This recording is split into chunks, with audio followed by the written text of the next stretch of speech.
사회적경제지원센터 공공구매 영업지원단 단장 맡고 있는 사회적경 함께라는 세상의 이철종이라고 합니다. 오늘 그 사회적경제 공공구매 기초교육인데요. 제가 1년에 이 주제로 강의를 수십 차례 하는데 올해 채 10번을 못한 것 같아요. 그리고 오히려 공무원분들 대상 강의가 더 많은데 공무원 대상 강의는 올해 딱 2번 진행된 것 같고요. 그리고 기업들 대상 강의를 좀 이제 진행하게 된 데 있어서는 오프라인 교육을 한 2-3번 정도 진행하게 된 것 같은데, 이제는 오늘 코로나 준 3단계 지침 또 나오고 하는 상황이라서 이제는 비대면 교육이 글쎄요, 내년 빨라야 상반기, 그냥 내년 1년 한 해는 이런 비대면으로 진행되는 교육을 일상적으로 받아들이셔야 되는 상황이 아닐까 싶습니다. 그런 지점에서 사실 시장을 개척한다는 거, 그리고 영업을 한다는 거, 매출을 올린다는 거, 판매를 한다는 거, 이런 것들이 우리가 기존의 이제 전통적인 경제 활동에서 봤을 때는 대면을 통해서 사람을 만나야 영업이 되고 또 판매가 이루어지고 이런 부분들이 가능하다고 보고 있었는데요. 실질적으로 어떻게 보면 공공의 프로세스, 이제 조달의 프로세스는 코로나 상황에 더 좀 적합할 수도 있다고 봅니다. 비대면을 통한 어떤 구매 방식이라든지 조달 방식, 계약 방식들이 꽤 많이 실현이 되고 있었던 상황이기 때문에 지금의 이제 코로나 위기 속에서 사회적 경제 기업들이 유통을 모색하고 판로를 모색하는 부분에 있어서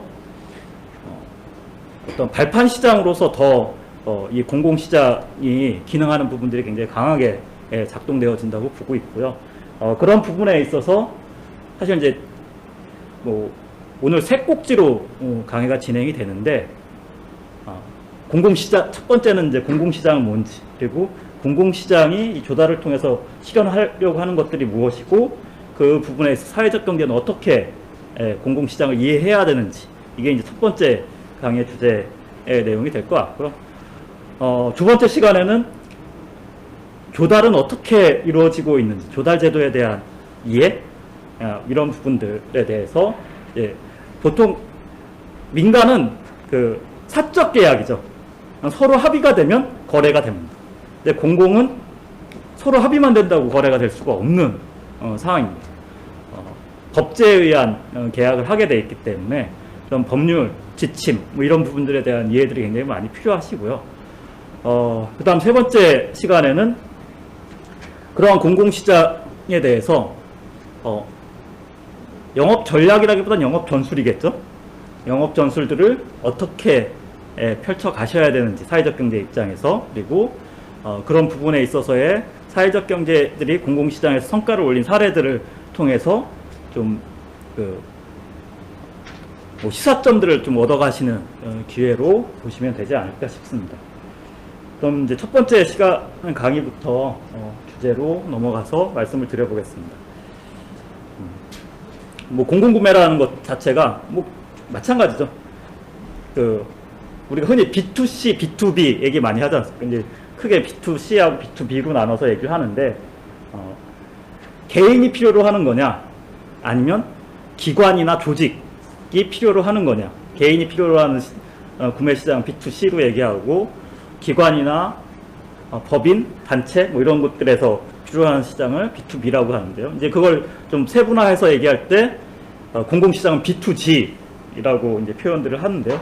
마찬가지로 이제 공공구매라는 것이 이제 정부나 및 공공기관이 필요로 하는 이제 물품이나 공사, 용역에 대한 구매 활동을 공공구매라고 얘기하게 되고요. 이 부분에 대해서 이제 사회적 경제 기업들도 계약 상대자로서 나서게 되는 거죠. 오늘 이제 서울 사회적경제지원센터에서 강의를 하는 내용이기 때문에 서울시를 중심으로 많이 말씀을 드리게 될 것 같은데요.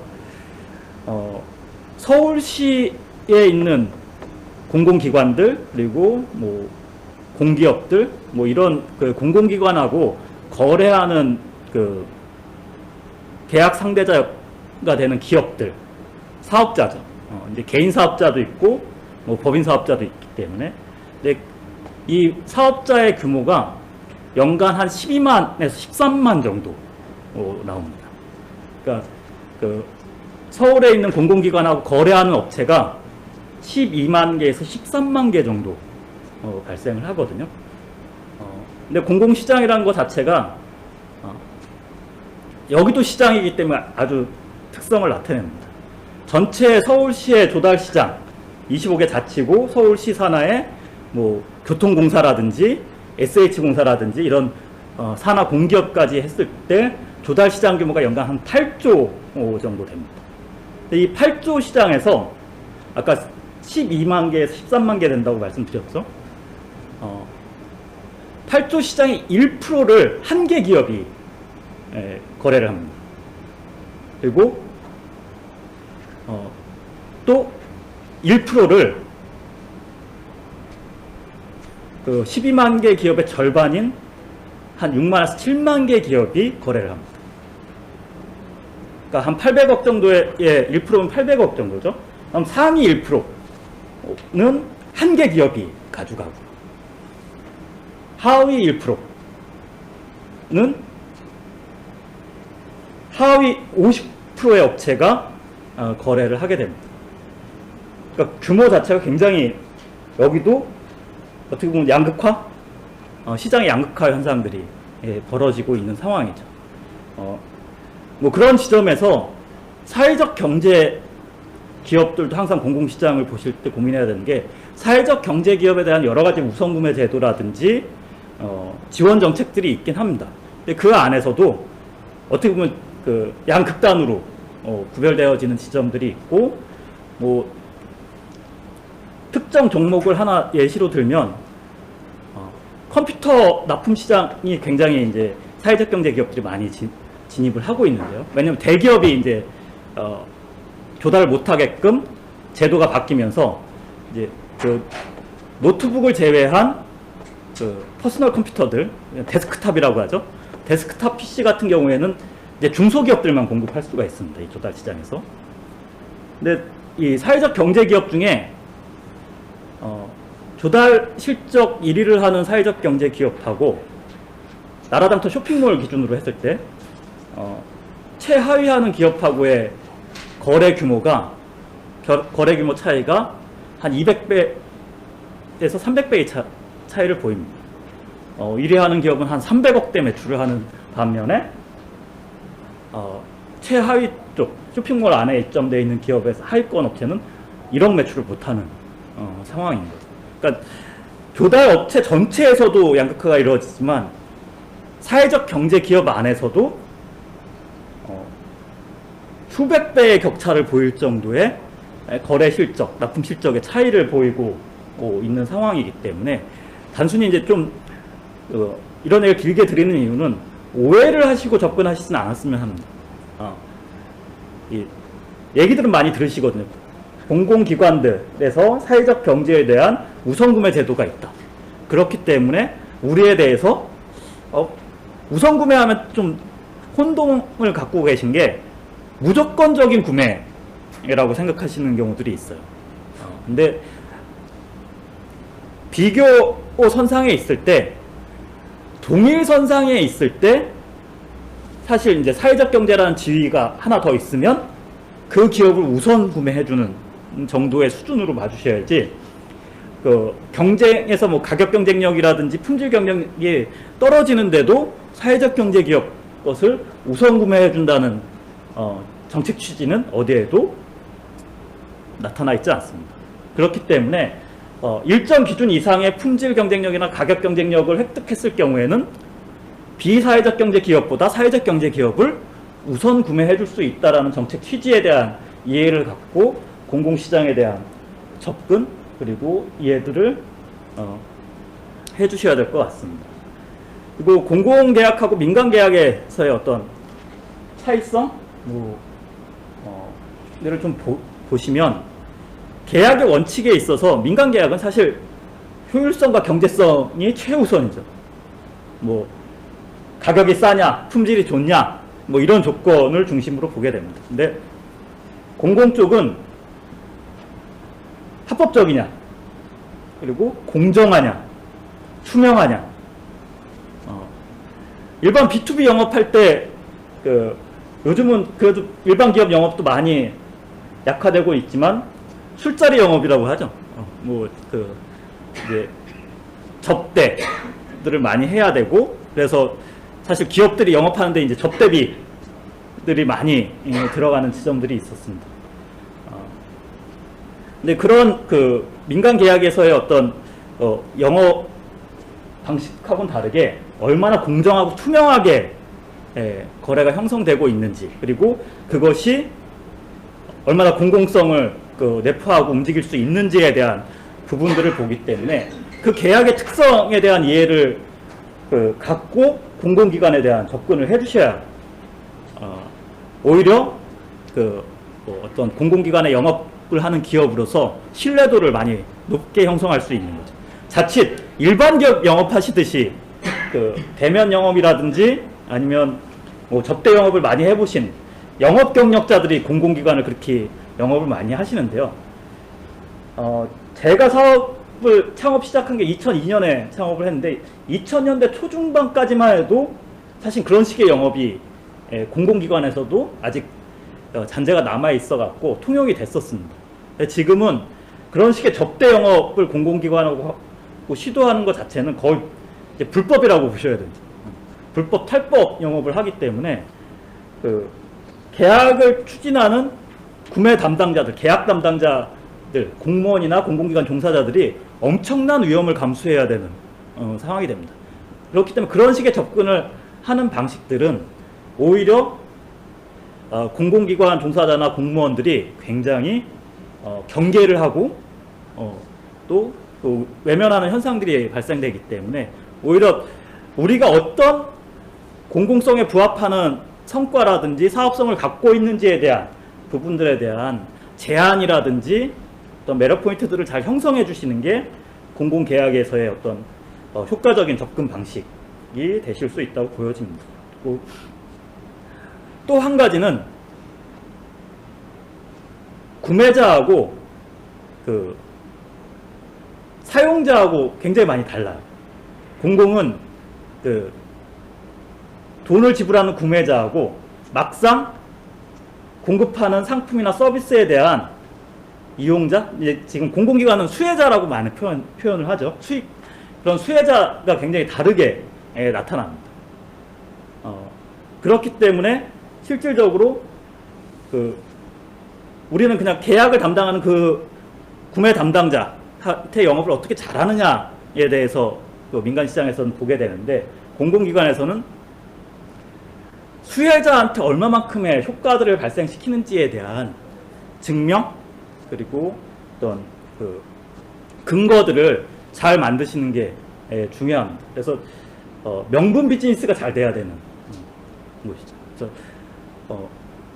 사업의 실효성이 형성되는 가치 명분들이 어떻게 잘 만들어지는지에 대해서 사회적 경제 기업들이 많이 고민을 해주셔야 된다고 봅니다. 특히 이런 조달 정책에서 사회적 경제 기업들을 우선하려고 하는 부분에 있어서 가장 중요한 건 정부 혁신에 있다고 저는 생각합니다. 제 개인적인 사견이지만 공공 혁신의 주요 파트너를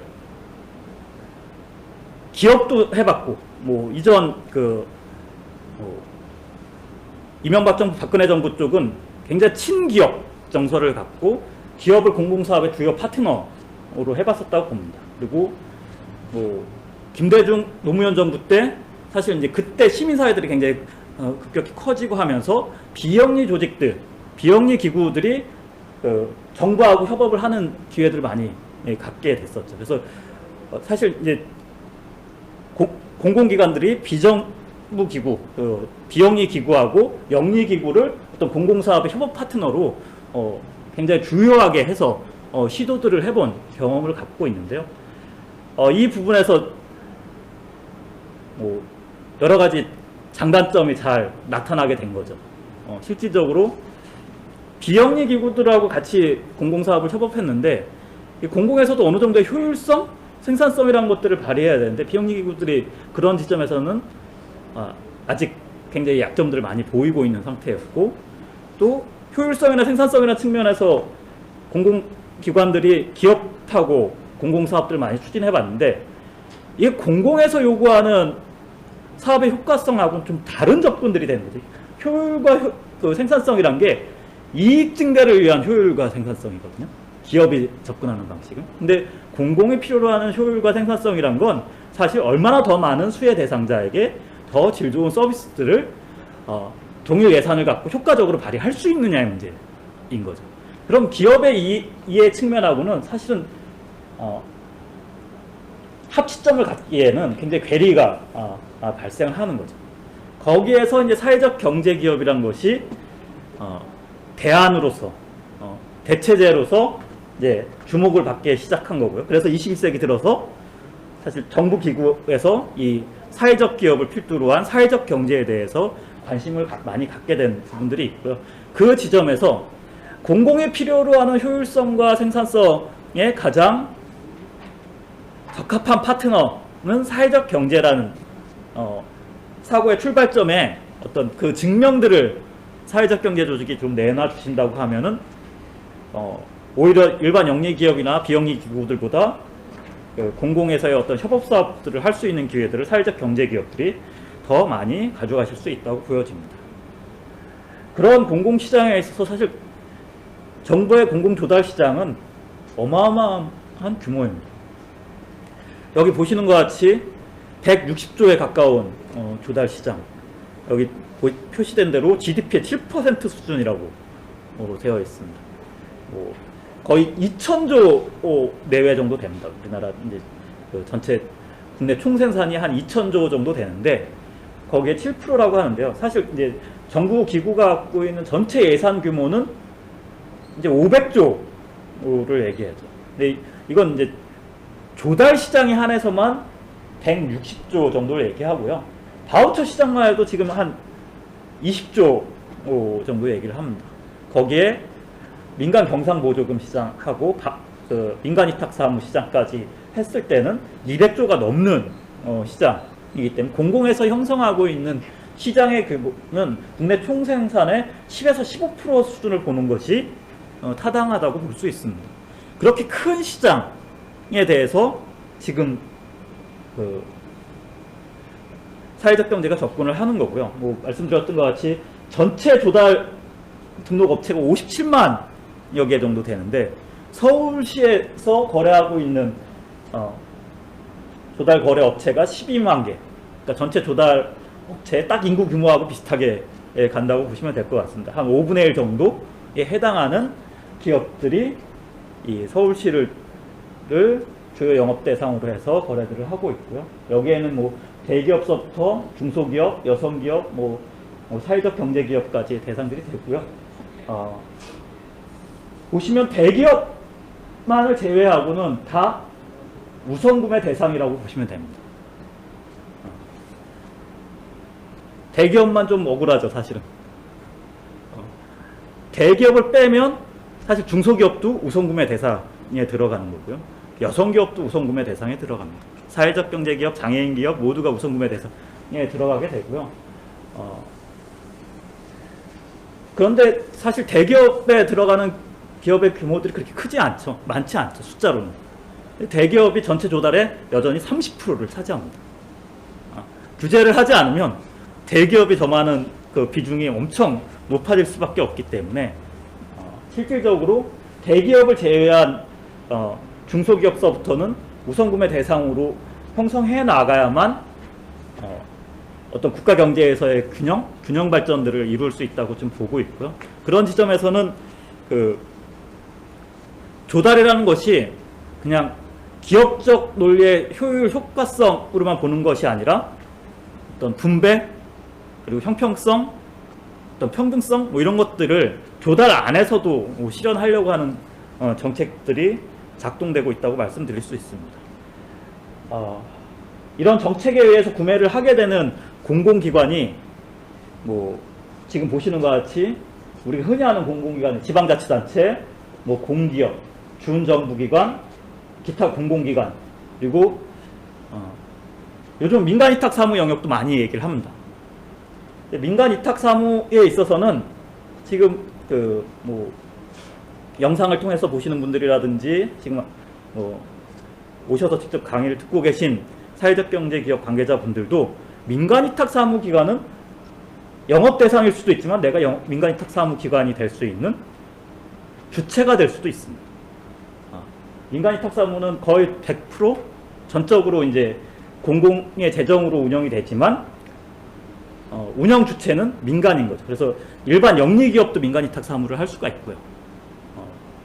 뭐 비영리 조직들도 민간위탁사무를 많이. 대표적인 비영리 민간위탁사무 같은 경우가 우리가 지역에서 보면 수도권에 어디에든 거의 존재하는 복지관, 종합사회복지관 같은 경우는 비영리 법인들이 많이 위탁을 하죠. 사회복지법인 뭐 이런 것들이 위탁을 하게 됩니다. 영리법인들이 많이 위탁하는 사무 같은 경우 환경사무 쪽에 집에서 종량제 봉투들 다 내놓으시죠. 이 종량제 봉투 수거하는 건 지자체의 공공사무 영역입니다. 근데 이걸 공무원들이 직접 나르는 게 아니죠. 재정은 공공재정을 들이지만 실질적으로 운영하는 것들은 일반 영리기업들이 위탁 운영을 하게 됩니다. 그래서 보통 종합사회복지관이 적게는 예산이 10억에서 뭐 한 100억 정도 큰 복지관 같은 경우는 그렇게 들어가게 되고요.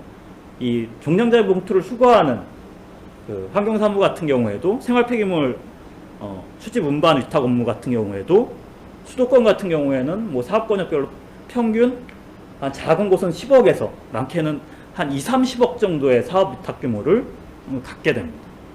뭐 그렇기 때문에 굉장히 민간위탁 사무 영역이란 것이 우리가 민간위탁 사무를 적극적으로 추진해 볼 수 있는 주체가 될 수도 있고, 또 그런 민간위탁 사무기관들이 다 거의 100% 공공재정을 쓰고 있기 때문에 영업의 대상이 될 수도 있고, 그래서 공공기관 범주 안에서 일종의 준공공기관 형태로 분류해서 민간위탁 사무 영역까지 바라보게 됩니다. 그리고 보시는 것 같이 뭐 각 공공기관들이 존재하는데 이건 대분류에 의한 공공기관들의 숫자고요. 전국의 초등학교, 중학교, 고등학교가 한 12,000여 개 정도 있습니다. 그럼 학교 하나하나별로 보면 이미 12,000개가 넘는 공공기관이 존재하는 거죠. 지자체마다 수십 개의 동주민센터가 존재합니다. 그리고 요즘 기초지자체마다 어지간하면 다 시군, 구립, 도서관들 다 만들죠. 뭐 평생학습관도 있고 국민체육센터도 있고 이런 식으로 사업소별, 운영시설별 공공기관을 하면 최소 4, 5만 개의 공공기관, 사업소들이 존재를 하게 됩니다. 그럼 영업사이트가 몇만 개가 존재하는 거죠.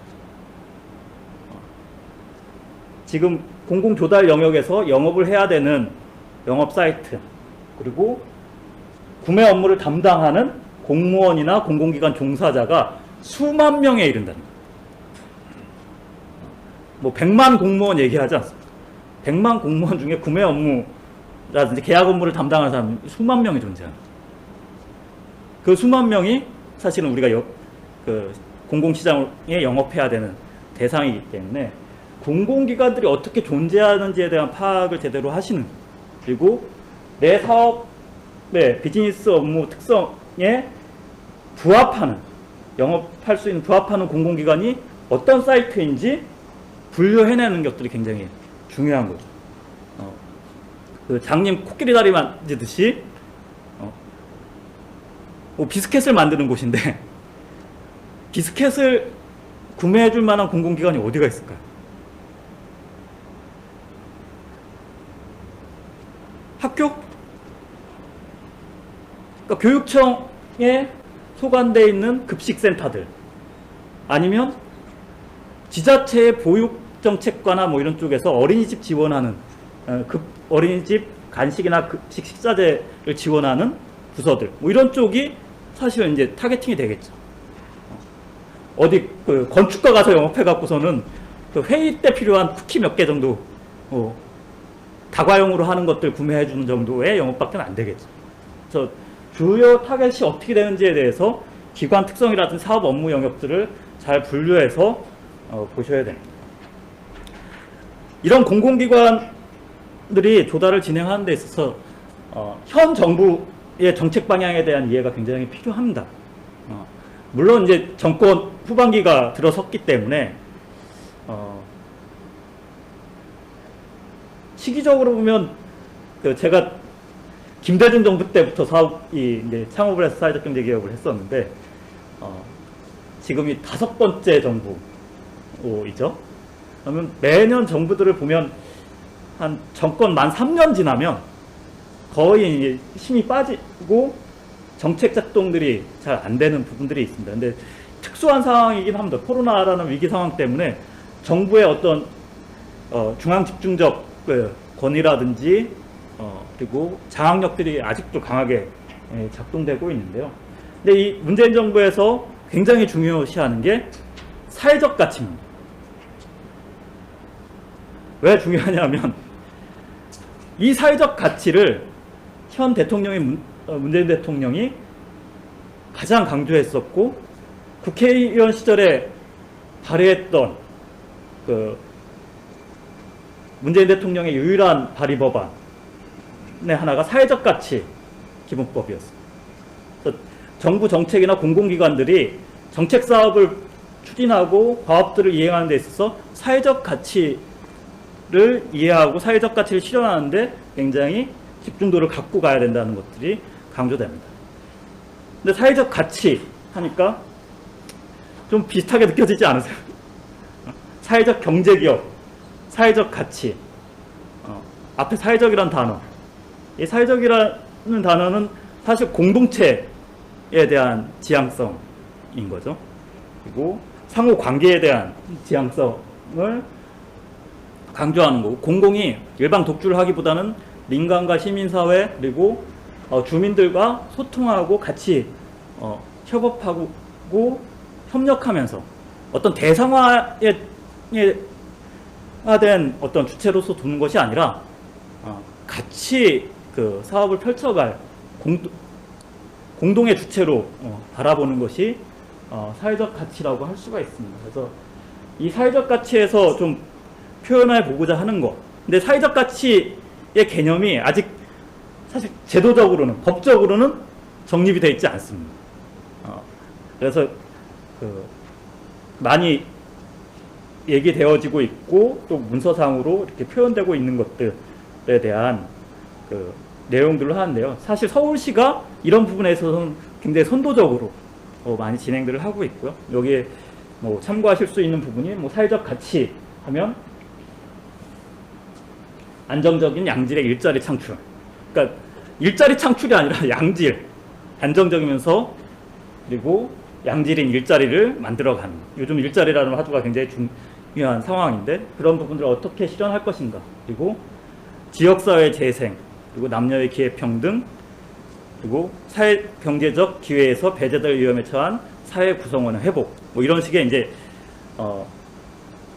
어떤 사회 공동체 안에서의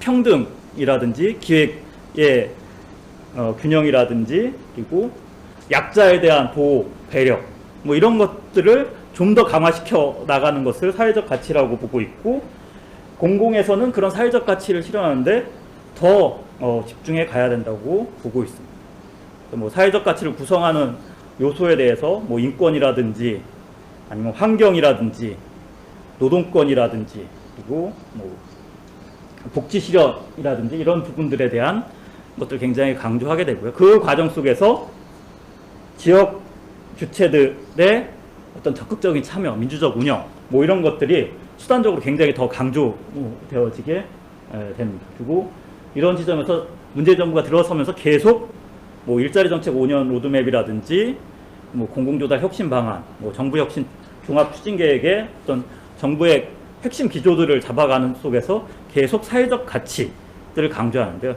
이 사회적 가치를 강조하면서 딸려오는 게 사회적 경제입니다. 사회적 가치를 얘기할 때 항상 빠지지 않는 부분이 이 사회적 경제 활성화에 대한 언급들이 계속 노출이 되고요. 거기에 또 그런 것들이 노출이 되다 보니까 구체적인 실현 방안에서 사회적 경제 기업에 대한 육성 활성화 방안들, 이런 것들이 정부 정책 안에서 계속 강조되는데, 이게 중요한 이유가 그런 시그널이 이게 그 상층에서 계속 나오면 사실 하부 공공기관들은 그 부분에 부합할 수 있는 실현 수단들을 계속 만들어가게끔 되어 있습니다. 그래서 이 기조들이 중요할 수밖에 없는 게 하부 실행 과제들을 형성하는데 대제목 같이 작동이 되는 겁니다. 사회적 가치나 사회적 경제가 부속 주제가 아니라 핵심 주제가 돼버리는 상황으로 지금 전개되고 있는 게 이제 이 문재인 정부 들어서 사회적 경제가 포지셔닝 되고 있는 상황이라고 말씀드릴 수 있고요. 이런 것들이 하위에 작동되는 내용으로 보시면 굉장히 이제 많이 바뀌게 됩니다. 조달에 있어서도 문재인 정부 들어서 굉장히 많은 사회적 경제에 대한 우선구매 지침들이라든지 계약 방식이라든지 뭐 가산점들이 형성이 되어 있고요. 또 새로운 수의계약 제도가 신설이 된다든지, 그리고 어떻게 보면 사회적 경제 기업에 대한 우선구매 제도나 지침보다 더 핵심적인 건 세 번째죠. 공공기관에 대한 평가 제도가 개편이 됩니다. 이게 무서운 게 뭐냐면 대부분의 우선구매 제도는 임의규정 형태를 띱니다.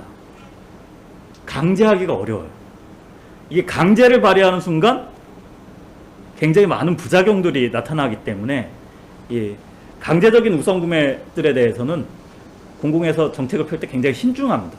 그리고 우선구매에 대한 의무구매를 아주 강력하게 작동시키고 있는 것은 중증장애인 생산시설 정도입니다. 그 외에는 사실 임의규정이나 촉진규정 형태로 진행이 되고 있는데요. 이것을 잘 작동시키게끔 하는 부분은 오히려 수의계약 제도가 지금 사회적 경제기업에 5천까지 수의계약 한도가 확대됐다든지, 사회적 경제기업들에게 입찰 시 가산점이 1점이 부여됐다든지 2점이 부여됐다는 방식보다는 공공기관이 사회적 경제에 대한 의지를 갖게끔 하는 부분인 거죠. 그런 부분에 있어서는 사실 공공기관에 대한 평가 기준 안에 사회적 경제에 대한 우선 구매라든지 사회적 경제하고 협업 사업을 한 것들이 어떤 것들이 있는지를 주요 지침으로 형성해서 점수화시킨다는 거죠. 대형 공기업들이 뒤에 사례에서도 공기업들의 사례들을 굉장히 많이 언급드리게 되는데요. 대형 공기업 하면 떠오르시는 데들 어디 있을까요? 우리나라에서 가장 큰 공기업, 양대산맥, 한전, 그리고 LH. 이쪽이 공기업 중에 가장 조달 규모가 큰 조직입니다. 오히려 다른 공공기관들, 정부기구보다 조달 규모는 공기업들이 더 큽니다. 서울시가 4조 정도 되거든요. 아까 8조라고 한 건 이제 기초지자체까지 다 합쳐서 8조를 얘기하는데, LH는 11조 정도 합니다. 그럼 서울시 조달 규모의 2.5배 정도?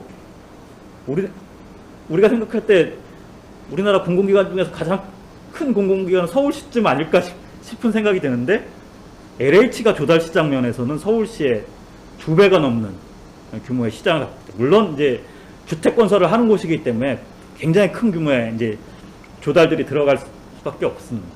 근데 이런 대형 공기업들이 사회적 경제하고 얼마만큼 협업을 많이 했고 사회적 경제에 대한 배려 정책들을 많이 만들어 갔느냐가 기관 평가에 반영이 되는 거죠.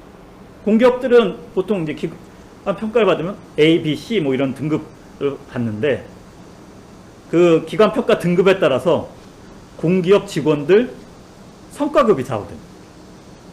사회적 경제 기업을 적극적으로 구매하느냐 안 하느냐가 상황 여하에 따라서는 공기업 직원들의 연봉, 성과급에 반영이 되는 나오는 거죠.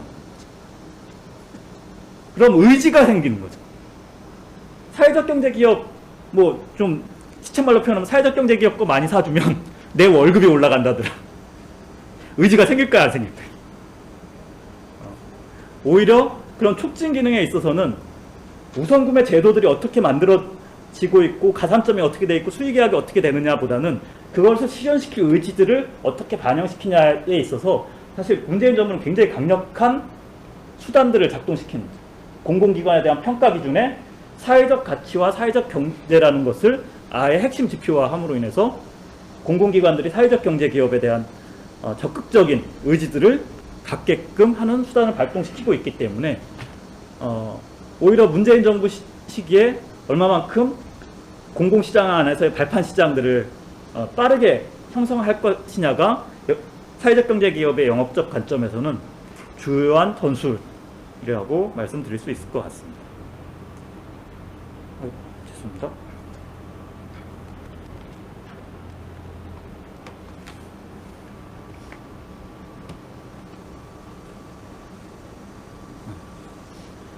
이거 이제 조달 정책에 있어서도 벌써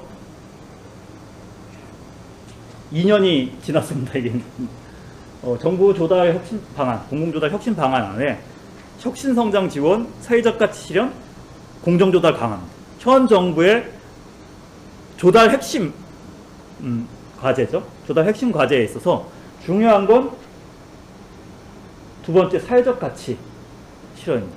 여기 아예 사회적 경제 기업을 우대하고 뭐 사회적 가치를 실현하는 지원, 그리고 사회적 경제 기업 우대 등 기업의 사회적 책임 강화, 이런 것들이 아주 명문화돼서 표현이 됩니다. 그러니까 공공조달 혁신 방안 안에 사회적 가치, 사회적 경제가 중요 과제, 3대 과제 안에 들어가 있는 상황이 됩니다.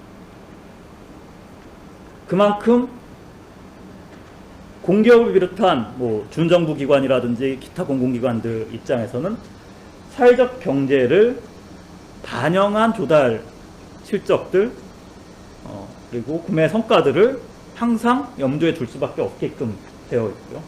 이런 부분에 있어서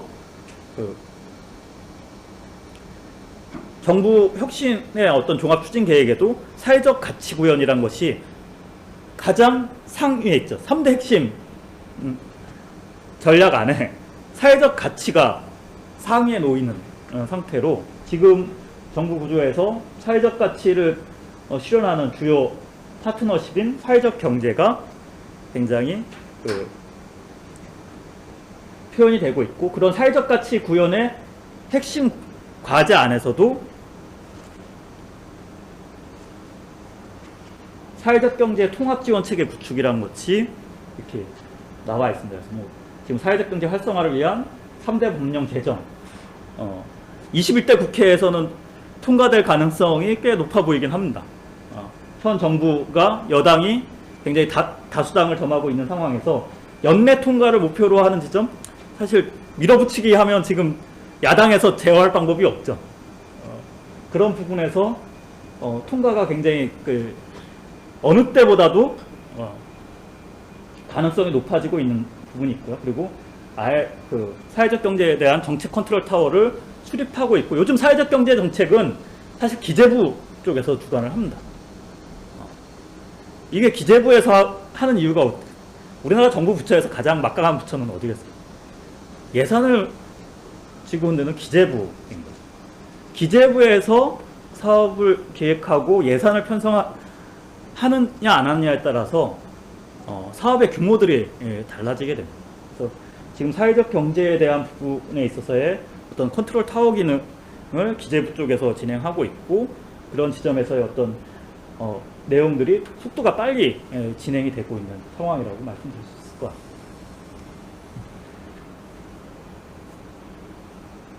뭐 그런 지점에서 사실 기관 평가 부분도 기재부가 나섰기 때문에 사실 공기업 평가에서 굉장히 많이들 움직이게 되는 부분들이 있고요. 일례로 LH가 작년 공기업 평가에서 A등급을 받았습니다. 근데 LH의 2019년도 사회적 경제기업 구매 실적이 850억 정도 됐습니다. 사회적 기업 700억, 그리고 사회적 협동조합도 이건 굉장한 속도입니다. 사회적 협동조합 150억. 사회적 협동조합은 사실 공공조달 시장에서 시작한 지 그리고 제도화된 지 얼마 안 된 상태에서 사회적 협동조합에 대한 실적이 굉장히 빠르게 올라가고 있고요. 이 구매 금액에서 부동의 1위를 차지하고 있던 공공기관이 성남시였거든요. 지금 이제 이재명 지사가 시장을 할 때 구축한 사회적 경제에 대한 여러 가지 우선 조달 방식들이 실현되면서 성남시가 500억대의 구매 실적들을 갖고 있었는데요. LH가 사회적 경제에 대해서 이제 문재인 정부 들어서면서 굉장히 드라이브를 걸면서 아주 가파르게 사회적 경제에 대한 구매 실적들을 올려나가면서, 왜냐하면 조달 시장을 엄청 크게 갖고 있기 때문에 의지만 가지면 구매 볼륨이 굉장히 확대될 수 있고, 이 추세라고 하면 2, 3년 내에 지금 사회적 기업 구매 실적 700억의 2배인 한 1,500억 정도도 LH가 무난하게 돌파할 수 있는 상황이라고 보여집니다. 그만큼 이제 속도를 내가고 있는 공공기관. 근데 그 기저에는 사실 기재부가 갖고 있는 기업평가제, 경영평가제도인 거죠. 공기업에 대한 경영평가제도 안에 LH가 A등급을 받아야 되는 부분들이. 그런 부분들이 적극적으로 작동되는 공공기관들을 타겟팅 하시는 것도 굉장히 중요하겠죠. 그리고 올해 만약에 이 사회적 경제 기본법, 사회적 가치 실현 기본법, 그리고 사회적 경제 공공기관 판로제법과 같은 이 사회적 경제 3법이라고 하죠. 이 3법안이 올해 통과된다고 하면 그 속도의 드라이브는 더 빠르게 작동될 수 있을 것 같고요. 그 지점에서는 이 법안들의 통과에 대해서 사회적 경제 현장에 계신 분들은 예의주시할 필요가 있을 것 같고요. 그런 부분에 대한 움직임들이 있을 때 좀 더 적극적으로 동참하신다든지 그런 여론을 형성하는 부분에 같이 해주시는 게 사회적 경제 기업 입장에서 공공시장에서의 기회들을 확대할 수 있는 부분들이 형성이 되니까요. 관심을 많이 주실 필요가 있을 것 같습니다. 아까 말씀드렸던 공기업들이 움직일 수밖에 없는 시장이죠. 지금 기재부의 기준에는 공기업의 평가 배점에 경영평가 지표에서 사회적 가치가 차지하는 점수가 22점이에요. 100점 만점에서. 이게 놓고 갈 수가 없는 겁니다. 지방공기업, 행안부 기준의 지방공기업 평가에도 사회적 가치, 사회적 책임이 25점에 들어갑니다. 절대적인 점수죠. 이 점수를 포기해버리면 기관평가를 포기해야 되는 상황이 되는 거죠. 얼마나 굉장히 이 정부 정책에서 실현하려고 하고 있는지를 보여주는 부분들이 있고요. 이런 차원에서 LH 같은 경우에 이제 아예 사회적 경제 조직들에게 아이디어 공모 대회를 열죠. 그러면 조달을 하지 않던 것들이라도 아이디어에 선정이 되면 그 조달할 방법을 같이 강구해서 만들어 가주겠다고 해서 아이디어 공모 대회를 하고 그 공모에 선정된 기업들을 LH 사업에 참여시키는 프로젝트까지 진행을 하고 있습니다. 올해는 아직 나온 것 같지, 이 코로나 때문에 모든 것들이 좀 멈춰 있는 상황이 되다 보니까 작동들이 안 되고 있는 것 같은데, 그런 부분들을 관심 있게 봐주시면 좋지 않을까 싶고요. 도로공사 같은 경우도 요즘 도로공사의 휴게소 가보시면 처음엔 청년 창업 매장들을 많이 했었는데 요즘 사회적 기업들 매장들 굉장히 많이 늘어나고 있습니다. 제가 이제 이게 휴게소 요즘 지방 출장 갈 일들이 많아갖고 저번 주에 한 일주일 동안 3,000km를 운전했는데 들리는 휴게소마다 이 사회적 기업 매장들이 있더라고요. 어디는 제과점이 들어서 있는 곳도 있고, 어디는 또 지역 토산물들을 파는 사회적 경제 매장도 있고. 근데 이 휴게소에 입점하는 것들이 굉장히 쉽지 않은 지점들인 거죠. 그런 사업적 기회들을 사회적 경제 조직들한테 더 적극적으로 많이 만들어주고 있는 활동들이 나오고 있는데, 이건 기관 평가에 공기업들이 의식을 하고 있기 때문에 사회적 경제 협업 사업들을 계속 만들어가고 있는 거죠. 그런 다양한 공공기관들의 사회적 가치 실현 사례들이 이제는 어느 공공기관만 하고 있다고 얘기할 수 없을 정도로 사례들이 많이 나오고 있고요. 사례들을 잘 보셔야 되는 특성은 사회적 가치를 아직 정량적으로 평가하기에 어려움이 있습니다. 그래서 사회적 가치를 평가하는 지점에 있어서 공공기관들이 접근하는 방식은 우리의 대표 사업들을 만드는 거예요. 그래서 정성적으로 평가를 받는 거죠. 우린 이런 사업을 했습니다. 우린 이런 사회적 가치를 실현하는 활동들을 만들어냈습니다. 그러니까 수치적으로 비교되는 것이 아니라 특성화로 비교되는. 그래서 그런 부분에 있어서의 어떤 사업 제안 능력, 다양한 공공성을 실현할 수 있는 부분에 대한 아이디어라든지 그거에 대한 구체적인 실현 계획들을 갖고 계시다고 하면은 그런 방식으로 접근을 하실 수 있는 제안, 아까 LH의 이제 사회적 경제 아이디어 공모 대회와 같이 이게 조달 영역에서 물품을 납품하기 위한 입찰을 대응하는 것이 아니라 사회적 가치를 실현할 사업이 이런 게 있어요 하고 아이디어를 제기하는 것만으로도 요즘은 공공기관들이 반응을 해줄 수 있는 통로들이 만들어지고 있다는 거죠. 그런 부분에 대한 이해들을 사회적 경제 기업들이 해주시고 접근하신다고 하면 기회들이 많이 생기고요. 요즘 이제 이런 식으로 지역사회 안에서의 어떤 사회적 가치 구현 사례들 이런 예시들을 좀 보시면서 지자체 경진대회 같은 것도 이렇게 열리고 있거든요. 그럼 사례 학습들을 통해서 이런 부분에서 우리가 좀 변주를 주면 또 다른 사회적 가치를 실현할 수 있는 사업들이 나올 수 있겠다. 그리고 사회적 경제 기업들은 이미 사회적 가치를 전제로 해서 움직여지고 있죠. 목적 자체에 거기가 있죠. 일자리 제공형 사회적 경제 기업일 경우에는 다문화가 사회적 가치일 수도 있고, 북한 이탈주민, 청소년, 장애인, 다양한 계층에 대한 미션을 받을 수도 있고요. 또는 환경, 교육, 문화, 이런 쪽에서의 가치 실현을 할 수 있는 자기 고유 미션 비즈니스들이 있으시기 때문에 그런 고유 미션 비즈니스들 안에서 풀어보실 수 있는 방법들을 실현해 보시는 것들이 가능하시지 않을까 싶습니다. 요즘은 이제 지역이라는 해들이, 그리고 문재인 정부의 도시재생 뉴딜 사업 때문에 동네라는 단위가 굉장히 좀 하나의 트렌드, 그리고 공공에서의 새로운 기획 사업으로 제안할 수 있는 플레이스가 됐다고 볼 수 있는데요. 그 지점에서 동네 공동체들을 좀 활성화 강화시킬 수 있는 부분에 대한 프로젝트들을 만드실 수 있다고 하면 사업의 기회들을 더 많이 만드실 수 있고요. 청년에 대한 이슈도 굉장히 많죠. 그런 지점에서의 접근들. 그리고 요즘은 이제 공공하고 일반 대기업들, 영리기업하고 콜라보하는 사례들도 생기고 있습니다. 대표적인 케이스가 광주 달산마을, 현대자동차 그룹하고 광주시하고 사회적 기업이 함께해서 해체되고 있는 아주 낙후 마을을 새로운 문화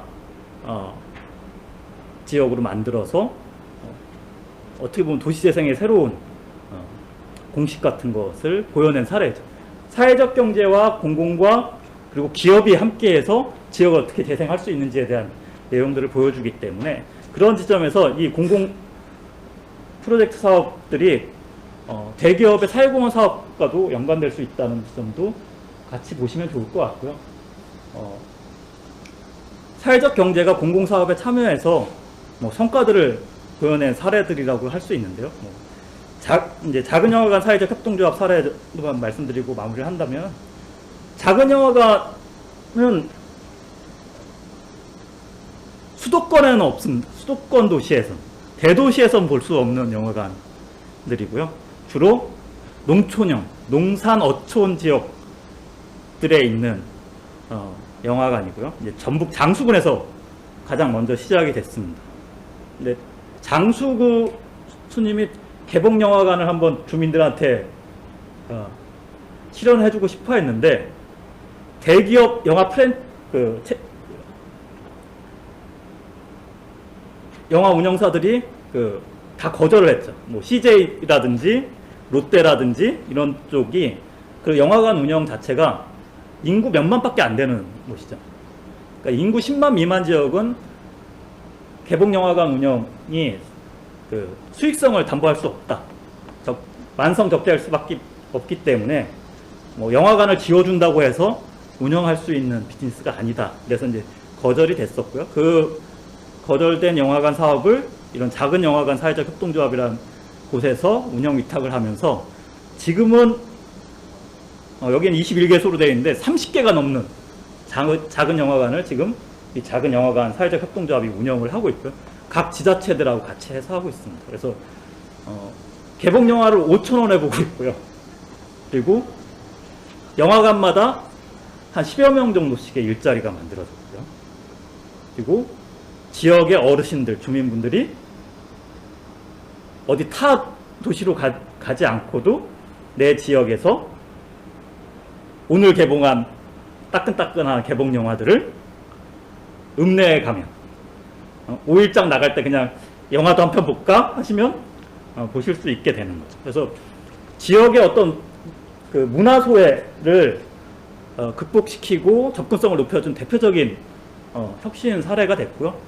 장수군하고 그렇게 시작한 사업들이 지금은 문광구에서 오히려 계속 그 영화관을 지을 수 있는 재정을 지원하는 쪽으로 움직이고 있는 상황입니다. 하나의 사업을 시작해서 공공의 혁신 사례들, 성공 사례들이 만들어지니까 오히려 중앙정부에서 재정을 대면서 좀 더 확산시키고 지금 작은 영화관 사회적 협동조합은 수백 명의 고용을 형성하면서 이제 연매출이 뭐 한 200억 가까이 되지 않을까 싶은데요.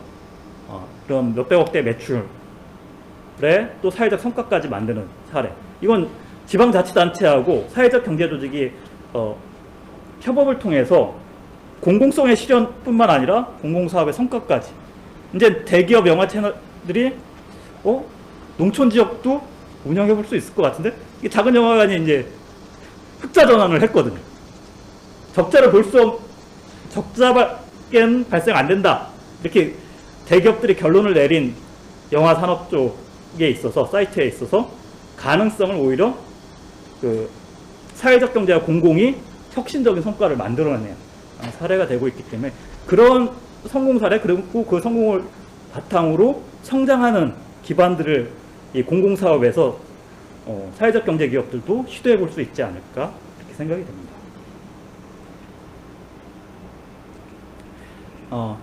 지금 공공의 조달 정책하고 또 어떤 사회적 경제와 공공이 어떤 맞닿아지는 지점에 대한 얘기로 첫 시간을 진행을 했는데요. 어쨌든 공공이 사회적 경제에 대한 관심도라든지 집중도들이 굉장히 지금 높아지고 있고 그 물 들어올 때 노져야 된다고 하는 얘기 하죠. 지금 물이 들어오는 시기라고 말씀드릴 수 있을 것 같습니다. 근데 들어오는 물에 맞는 노를 저어야 된다고 생각하거든요. 우리가 자칫 잘못하면 노 젓는 게 나가려고 노를 젓는 거잖아요. 여기에 머무르면 안 되잖아요.